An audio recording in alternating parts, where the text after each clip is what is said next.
आपण मिसळपाव बनवणार आहोत. त्याकरता मूग आणि मटकी याला मोड आणून मी आहे ना कुकरला 2 शिट्ट्या लावून घेतले अशा पद्धतीने.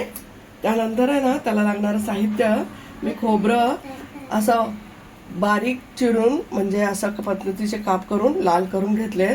2 मिरच्या घेतल्यात कलरसाठी. कांदे 2 मोठे होते ते भाजून घेतले. धने, शाजिरे, लवंग, दालचिनी आणि 1 विलायची हे भाजून घेतलंय मी. आणि 2 मोठे टमाटे असे कापून जरा भाजून घेतलेले आहेत. त्याकरता पुढे लागणारं अद्रक, 1 मिरची हिरवी घेतली आहे, लसूण जरा जास्त घेतला आहे, कढीपत्ता घेतला आहे, कोथिंबीर घेतली आहे आणि हा कांदा लसणाचा मसाला घेतला आहे आणि लिंबू आपल्याला वरून लागणार आहे. त्याकरता परत जिरे, मोहरी, थोडीशी हळद आणि तेल आपण प्रोसेस पाहणार आहोत. प्रथम वाटून घेणार आहोत सगळं जिन्नस. कांदा, खोबरं, टमॅटो हे सगळे जिन्नस मी शाजिरे, लवंग, दालचिनी, विलायची हे सगळे वाटून घेऊयात. खसखस पातेल्यात आपल्या मिसळची ग्रेव्ही करणार आहोत आपण. आता त्याकरता तेल घेतलंय मी. तेल थोडं जास्त घेतलंय.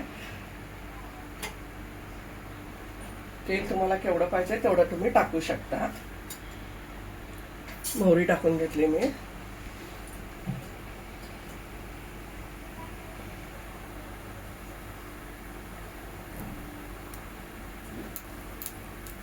आपण जिरे पण टाकून घेतो तडतडत असताना.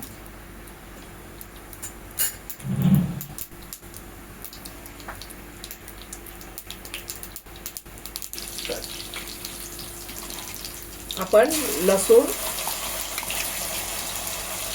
आणि अद्रक ची पेस्ट टाकून घेतली आहे. त्याचा कच्चेपणा व्यवस्थित घालून घ्यायचा आहे.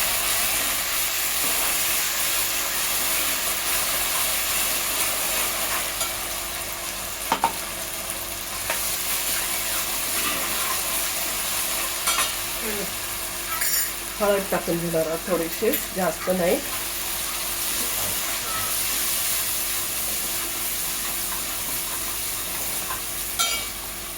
आपण आता हे मसाले जे वाटून घेतलं होतं संपूर्ण मसाले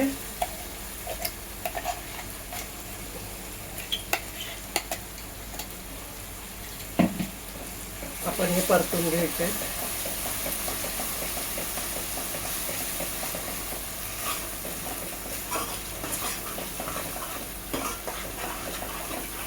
त्याबरोबर आपला कांदा लसूणचा मसाला, कांदा लसूण घातलाय मसाला. व्यवस्थित मसाले भाजून घ्यायचे.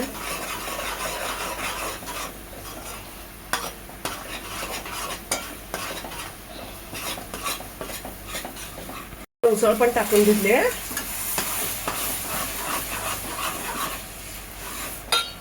त्याबरोबर आपण गरम पाणी टाकणार आहोत, थंड पाणी नाही.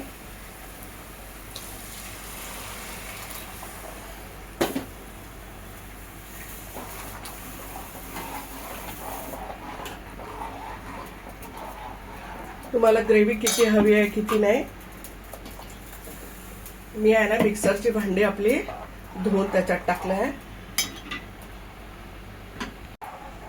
आपण ह्याला एक उकळी येऊन 5 मिनिटं असं शिजवून घेणार. चवीप्रमाणे तुम्ही मीठ टाकायचं. माझ्या चवीप्रमाणे म्हणजे मला किती लागतं तेवढं मीठ टाकायचं. तसंच कोथिंबीर आहे ती टाकून घेऊयात आपण.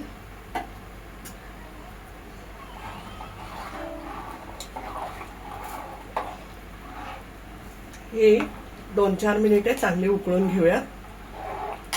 आपली ग्रेव्ही रेडी झालेली आहे. 2-4 आपण मिसळपाव सर्व करून घेतलेले आहे. मस्त खा, स्वस्त राहा, आनंदित राहा. लाईक करा, शेअर करा, सबस्क्राईब करा. धन्यवाद.